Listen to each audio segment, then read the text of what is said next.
And మీకు 100 రూపాయలు వచ్చింది అనుకోండి, ఎంత పర్సంటేజ్ ధ్యాన ప్రచారానికి వాడే? 100 రూపాయలు వస్తే 1000 రూపాయలు ఖర్చు పెట్టి 100 రూపాయలు వస్తే 10 రూపాయలు ఖర్చు అలవాటు. మనం 100 రూపాయలు వస్తే 1000 రూపాయలకి ఆలోచిస్తాం. 1000 రూపాయలకి 1,00,000 రూపాయలకి ప్రాజెక్టులు ఆలోచించేది, 1 కోటి రూపాయల ప్రాజెక్టులు ఆలోచించేది. అట్లా 100 వస్తే 1000 రూపాయలు ఖర్చు పెట్టడానికి ఆలోచించేది. ధ్యాన ప్రచారం అనేది కాదు, ధ్యానం సంబంధించిన పనులు. ధ్యాన ప్రచారం అంటే ధ్యానం చెప్పడం ఒకటే, ధ్యానం సంబంధించిన పనులు చాలా ఉంటాయి కదా. అదే పిరమిడ్లు కట్టొచ్చు, లేకుంటే ఆశ్రమాలు కట్టొచ్చు, ప్యాంప్లెట్లు తయారు చేయొచ్చు, ప్రతిసారి ప్రోగ్రామ్ ఏర్పాటు చేయొచ్చు, మనమే ఇంకో ప్రోగ్రామ్కి వెళ్ళొచ్చు. ప్రచారం అన్నది ఒక విభాగం. పనులు ఉన్నాయి. ఇప్పుడు ఒకప్పుడు ప్రచారం ఒకటే ఉండేది, ఎందుకంటే అప్పుడు ధ్యానం చెప్పడం ఒకటే ఉండేది. పిఎస్ఎస్ డెవలప్మెంట్ రావడం వల్ల డెవలప్మెంట్ కోసం. Okay, right. మీ ఆవిడ తిట్టేది కదా, ఏంది రాబోయ్ అని. ఇప్పుడు మనకున్న విధానమే అందరికి ఉండాలని లేదు, మనకున్న పరిణితి అందరికి ఉండాలని లేదు. వాళ్ళ తప్పు కాదు, మనం ఒప్పు కాదు. అదేలే. సో వాళ్ళకున్న స్థితి ప్రకారం భయపడేవాళ్ళు, తిట్టడం కాదు, టెన్షన్. ఎందుకంటే రూపాయి లేని పరిస్థితిలో ఇంకా అప్పులు చేస్తామంటే ఎవరికి బాగుంది? ఒక సగటు మనిషికి ఎందుకు భయం ఉండదు? నాకున్న ఆత్మవిశ్వాసం నీకు ఉండాలని లేదు, నీకున్నది ఇంకొకటి ఉండాలని లేదు. నాకున్న దాంతో నేను చేస్తున్నాడు దాన్ని తట్టుకోలేక భయపడి టెన్షన్ పడిపోయేవాళ్ళు. మన ఫ్యూచర్లో పిల్లలు ఏంటి, వాళ్ళ భవిష్యత్తు ఏంటి, మన రిటైర్మెంట్ ప్లాన్ ఏంటి, మన డబ్బులన్నీ ఇట్లా తగలబెడతా అంటే భయపడేవాళ్ళు. అయినా అట్లే నచ్చ చెప్పి మళ్ళీ ఎలా లాక్కొని రావడం. ఆ తర్వాత మెల్లమెల్లగా సరే వాళ్ళ కోసం చిన్న చిన్న పనులు చేయడం మొదలుపెట్టి, ఏదో వాళ్ళకి స్కూల్కి అయిన ఫీజులు పెట్టడం. ఆ తర్వాత ఈ మధ్య కానీ మరీ కొన్ని సంవత్సరాల క్రితం సరే కొంత భాగం నువ్వు తీసుకో, శాలరీలో నువ్వు ఖర్చు పెట్టుకో అంటే ఫ్యామిలీకి మాత్రమే. ఆ తర్వాత కొంత భాగం ధ్యానానికి. ఆ కొంత భాగం నుంచి ఎంత భాగం నేను చేసుకుంటా నాకు తెలియదు, అది నాకు సంబంధం. ఓకే, 1,00,000 రూపాయలు ఇప్పుడు శాలరీ అంటే ఒక 50,000 నాకు ఇచ్చేసేది, నువ్వు ఫ్యామిలీ నువ్వు చూసుకో. తర్వాత ఒక సీక్రెట్ చెప్పాలి ఇప్పుడు మీరు. ఏంటంటే మీరు ధ్యాన ప్రచారానికి బాగా అప్పు చేసేసి ప్రాజెక్టులకి అటుకిటికి చేసి ఖర్చు పెట్టినరని ఖర్చు పెట్టారు. తర్వాత ఇది మా ఆవిడకి తెలిస్తే ఎందుకులే అని చెప్పి మీ ఒరిజినల్ శాలరీ మీ ఇంట్లో తెలియదు, ఇప్పుడు తెలిసిపోయింది అదే సమస్య అని ధ్యానానికి చేసిన అప్పులన్నీ కట్టుకుంటూ వచ్చారు. నిజమేనా అది? అవును, 34 లక్షలు అప్లై అయ్యాయి నాకు. ఓకే, జగన్నాథ్ గట్టు పనులు, పూనా వర్క్స్ అవన్నీ చేయడం వల్ల అప్పుడు నాకు ఎన్నో శాలరీ 25,000. ఓకే, 34 లక్షల అప్పులు. మరి ఏం చేయాలో అర్థం కాదు. ఓకే, మనకేం అడిగే అలవాటు లేదు. అందరిని అడిగి డబ్బులు ఇవ్వండి అని అడిగే అలవాటు మొదటి నుంచి లేదు, ఎందుకో తెలియదు అది. కాబట్టి వాళ్ళు ఇస్తే తీసుకోవడం తప్ప ఎవరినొక్కరు ఇట్లా ఇలాంటి క్లోజ్ ఫ్రెండ్స్ ఉంటే ఒక 100 రూపాయలు ఇవ్వు, బస్సుకి కావాలి అట్లా అడగడం తప్ప మనకు తెలియదు. కాబట్టి ఇంట్లో తెలియకుండా చాలా సంవత్సరాలు మేనేజ్ చేశాను. ఆ తర్వాత చెప్పి మేనేజ్ చేయడం, ఒరిజినల్ శాలరీ తెలియకుండా చాలా సార్లు. ఆ తర్వాత అందరికి తెలిసిపోయి, పక్కనోడికి తెలిసిపోయి, వాళ్ళందరూ ఇంట్లో వెళ్ళి చెప్పి ఓకే తర్వాత తెలిసినప్పుడు తిట్టడం అనేది జరగలేదు. కానీ వాళ్ళకి కూడా మా మేడం కూడా మంచి ధ్యానే కదా.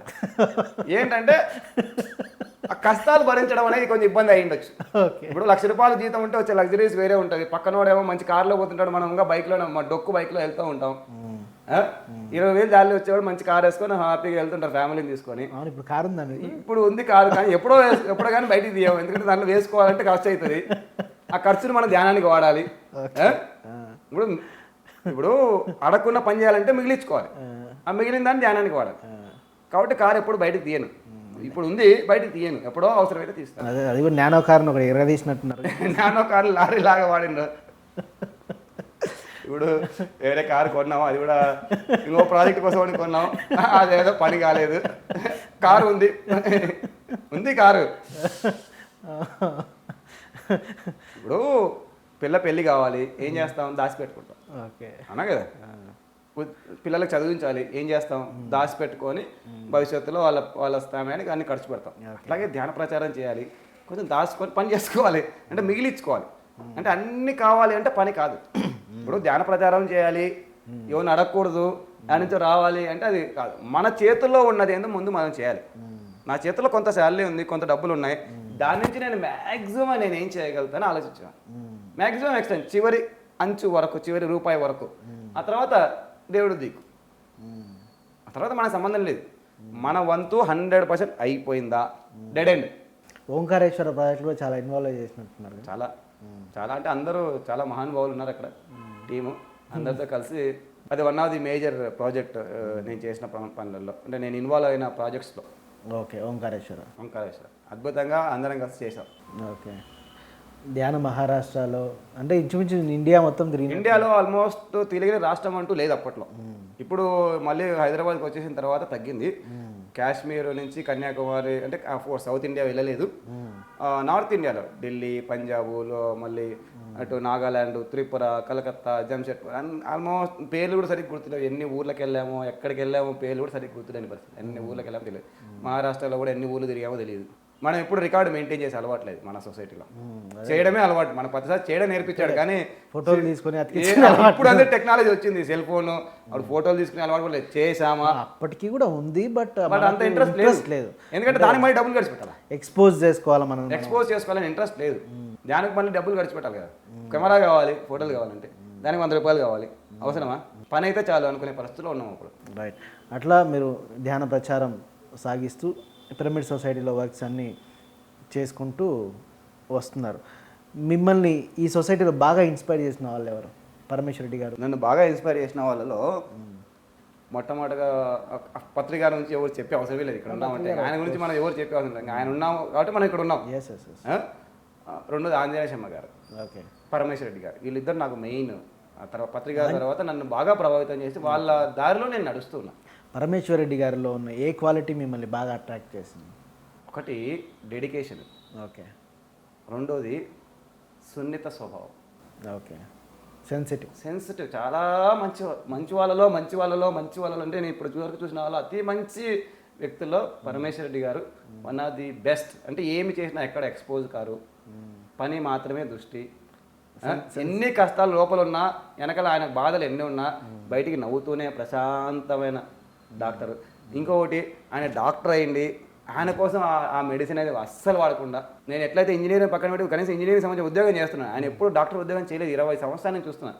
మెడిసిన్ ప్రొఫెషన్గా ఎప్పుడు తీసుకోలేదు, మెడిటేషనే ఆయన ప్రొఫెషన్. ఆ డెడికేషన్ లైవ్ ఎగ్జాంపుల్. మనకి లైవ్ ఎగ్జాంపుల్స్ ఎప్పుడు మనకి ఇన్స్పిరేషన్ ఇస్తాయి. నాకు అప్పుడు ఉన్న కర్నూలులో సీనియర్ మోస్ట్ లైవ్ ఎగ్జాంపుల్స్ వాళ్ళిద్దరు. వాళ్ళ ద్వారానే వాళ్ళతో కలిసి ఎన్నో పనులు చేయడం జరిగింది. ఓకే. ఆంజనేయ శర్మ గారిలో ఏం బాగా నచ్చేది మీ క్వాలిటీ? అర్థం చేసుకోవడం. ఇప్పుడు పత్రిక తర్వాత ఆయన బిజీ, మరి ఏ సిచ్యువేషన్ వచ్చినా ఏదైనా చెప్పుకోవాలి, ఏదైనా గైడెన్స్ కావాలంటే ఎవరు కావాలి? Correct guidance. ఆయన ఎలాంటి గైడెన్స్ ఇచ్చేవారో అంటే ఆ రకమైన గైడెన్స్ ఇక్కడ కూడా మనకు దొరికేది. రెండోది పనులు చేయడమే మన వంతు. నేను చేశానని చెప్పుకోని అవసరం కూడా ఏమీ లేదు. అంటే ఎక్స్పోజర్ అనవసరం, చేసే దానిపైన దృష్టి ఉంటే నీకు రావాల్సింది వస్తూనే ఉంటుంది అన్నది ఆయన దగ్గర నేర్చుకుంది. ఆయన అలాగే అన్ని పనులు చేయడం. అంటే మైక్ పట్టుకొని మాట్లాడితేనే మాస్టర్ కాదు, టాయిలెట్ కడిగితే కూడా మాస్టరే. అవునా కదా? ఇప్పుడు ధ్యానమాచక్రం ఉంది, పైన మైక్ పట్టుకునే వాడే మాస్టర్ కాదు. ఇక్కడ టాయిలెట్ కడిగే వాళ్ళు కూడా ఉంటారు మన వాళ్ళలో. సేవ. ఒక టాయిలెట్ కడగాలంటే తన అహంకారాలను వదులుకోవాలి. మీరు కడిగారా? కడిగాను ఎన్నో వందల సార్, 10 సార్లతో మొదలుపెట్టింది. అప్పుడు ఎవరు లేరు, అన్నీ మనమే చేసుకోవాలి. ఇప్పుడు కూడా ఎంతమంది ఉన్నా మనుషులు తక్కువ వస్తుంటారు. అన్ని పనులు చేయగలిగిన వాడే ఒక మాస్టర్ అవుతాడు. ఓన్లీ మైక్ పట్టుకుని మాట్లాడితే మాస్టర్ అనుకుంటే అది భ్రమ. సో అన్ని పనులు నేర్చుకున్నాను ఆయన దగ్గర. పత్రిక గారి దగ్గర అన్ని పనులు నేర్చుకున్నాను. పరమేశ్వర్ రెడ్డి గారి దగ్గర డాక్టర్, ఆయన టాయిలెట్ కలిగిన రోజులు ఎన్నో ఉన్నాయి. ఎవరు లేకపోతే దిగడమే. ధ్యాన యజ్ఞాల్లో కావచ్చు, ధ్యానం పనుల్లో కావచ్చు, ఎక్కడైనా కావచ్చు. అంటే ధ్యానానికి సంబంధించిన పనులు ఇంట్లో కలగపోయి ఉండొచ్చు ఎప్పుడు.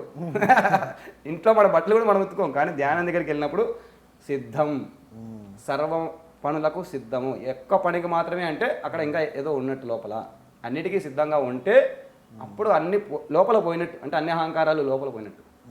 అవన్నీ కరిగించుకున్నాం ధ్యాన పనులు చేయడం ద్వారా. అదే డెవలప్మెంట్. అంటే సేవ ఆధ్యాత్మిక ప్రగతికి ఏ రకంగా ఉపయోగపడుతుంది అంటారు? ఇందాక చెప్పా కదా, 2 రకాలుగా ఉపయోగపడుతుంది. ఒకటి, ఎక్కడో టాయిలెట్ కడుగుతున్నాం, అది అన్నిటికంటే ఉత్తమమైన సేవ నాకు తెలిసిన సేవల్లో. ఓకే. ధ్యానానికి ఒక వ్యక్తి వచ్చాడు నాకు 2013లో ధ్యానమాచక్రంలో వాలంటీర్స్ వర్క్ అప్పచెప్పినాడు. పత్రిసారి ఒక్కటే అడిగాడు. ఫస్ట్ అడిగింది, ఇక్కడ వచ్చిన లేడీస్ చాలా ఇబ్బంది పడుతున్నారు టాయిలెట్ పోలేక. ధ్యానానికి వచ్చారు, మనిషి అన్నాక అన్ని ఇబ్బందులు ఉంటాయి కదా, స్నానాలు చేయాలి, ముందు ఇది బాగు చేయను ఆయన అన్నాడు. టాయిలెట్స్ బాగు చేయను, అవన్నీ వాటిని క్లీన్గా పెట్టే ఏర్పాటు చేయన్నారు. ఎవరు లేరు, వర్కర్స్ సరిగా లేరు, ఏం చేయాలి?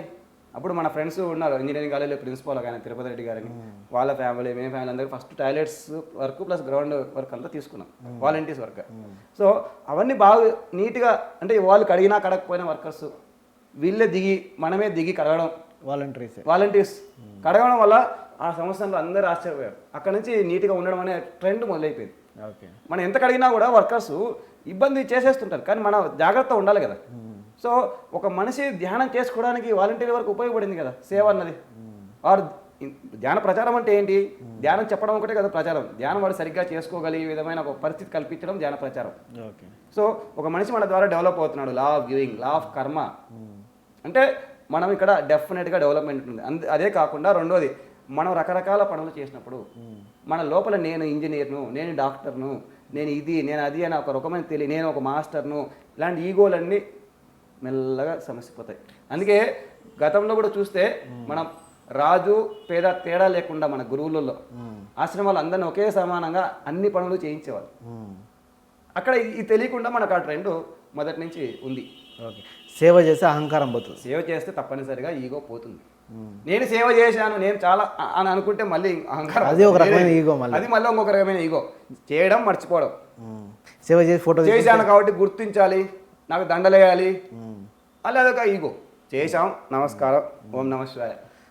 ఆధ్యాత్మికతలో కూడా ప్రచారం చేస్తా అంటే స్పిరిచువల్ ఈగో వస్తుంది అంటారు కదా, వస్తుంది. నీకు వచ్చిందా? వచ్చిండొచ్చేమో. ఓకే, మరి ఈగో లేకుండా అయితే మనం డ్రాప్ చేసుకోవడానికి ట్రై చేస్తూ ఉంటాం.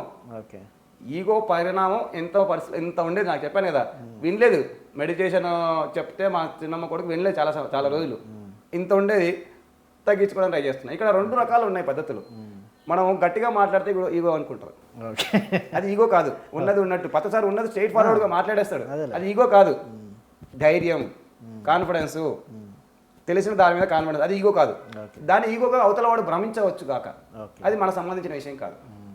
స్ట్రైట్ ఫార్వర్డ్గా ఉన్నది ఉన్నట్టు చెప్పేస్తే వీడు నన్ను ఎదిరించాడు అనుకోవచ్చు కాదు. ఈగోయిస్టిక్గా ఈగో కాదు. ఉన్నది ఉన్నట్టు చెప్పగలిగే ఒక కాన్ఫిడెన్సు, ఒక విధానము, ఒక పద్ధతి. అలా నేనుగా కాకుండా నీలాగా ఉండడానికి నేను అణిగి ఉంటే అది మళ్ళీ ఈగోనే, అతి వినయము. మీరు స్ట్రైట్ ఫార్వర్డ్, అందరికి తెలిసిన విషయమే. Most of the time I'm straight forward. కానీ మరి ప్రాపంచికంగా అట్లా ఉండాలంటే ఇట్లా ఉండాలి, అట్లా ఉండాలి, అట్లా ప్రాపంచికంగా మనకి అవసరం ఏముంది?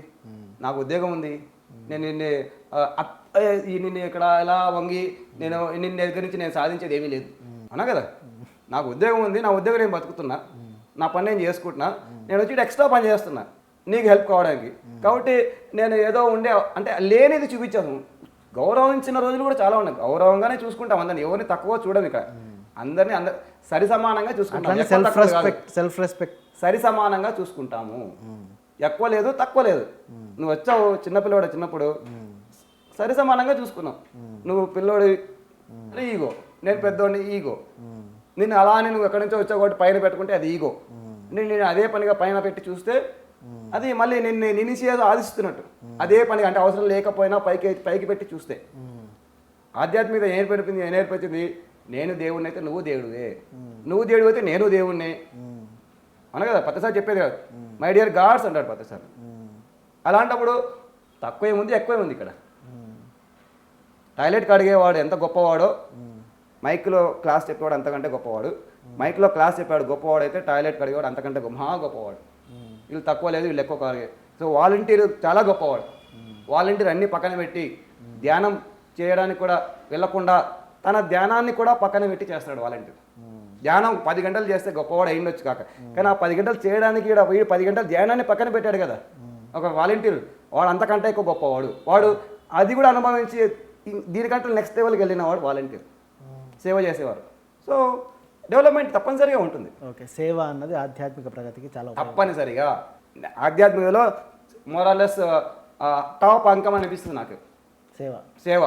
తన బాగు కూడా పక్కన పెట్టి అవతల వాడు బాగు గురించి ఆలోచిస్తున్నాడంటే వాడు అహమర మాస్టర్ స్థితికి వెళ్తున్నాడని అర్థం. ఇప్పుడు కూర్చొని కళ్ళు మూసుకొని ధ్యానం చేసుకోవచ్చు. 10 గంటలు 20 గంటలు ధ్యానం చేస్తే బాగా ఏదో ఓపెన్ అయిపోవచ్చు థర్డ్ ఐలో అవన్నీ కూడా అన్నా కదా.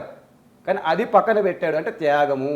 అంగోరు యొక్క ధ్యానానికి డెవలప్మెంట్ కోసం ఆలోచిస్తున్నాడంటే నెక్స్ట్ లెవెల్కి వెళ్ళినట్టే కదా ఒక వ్యక్తి. అంటే వాడి లోపల విధానము అనేది ఎన్లైటన్మెంట్ సైడ్కి వెళ్ళినట్టే కదా.